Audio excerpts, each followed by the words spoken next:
दोस्तों आज की वीडियो में मैं आपको 5 दिलचस्प पहेलियों के बारे में बताने जा रहा हूं, तो आइए शुरू करते हैं। पहेली नंबर 1, वो कौन सा जानदार है जो अपने मुंह से पानी नहीं पीता?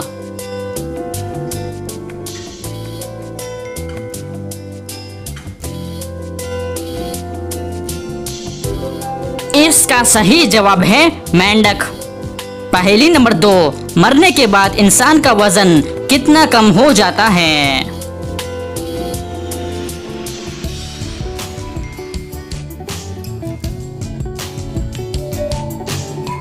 सही जवाब है इंसान का वजन 21 ग्राम कम हो जाता है। पहेली नंबर 3, वो कौन सा जानदार है जो मुंह से आवाज नहीं निकाल सकता?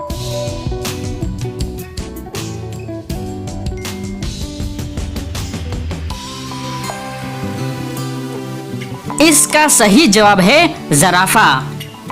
पहेली नंबर 4, वो कौन सा फरिश्ता है जिसकी पेशानी पर अल्लाह ताला ने कुरान मजीद लिखा?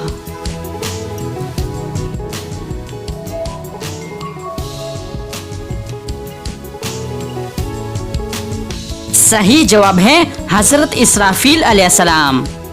पहेली नंबर 5, वो कौन सा अमल है जो दुआ मांगते हुए हो जाए तो दुआ कबूल हो जाती है?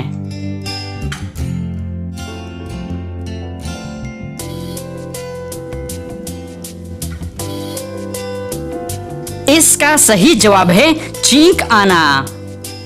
तो दोस्तों उम्मीद करता हूँ कि आज की वीडियो आपको पसंद आई है। अगर पसंद आई है तो लाइक का बटन दबाएं और मज़ीद मालूमाती वीडियोस के लिए हमारे चैनल को सब्सक्राइब कीजिए। शुक्रिया।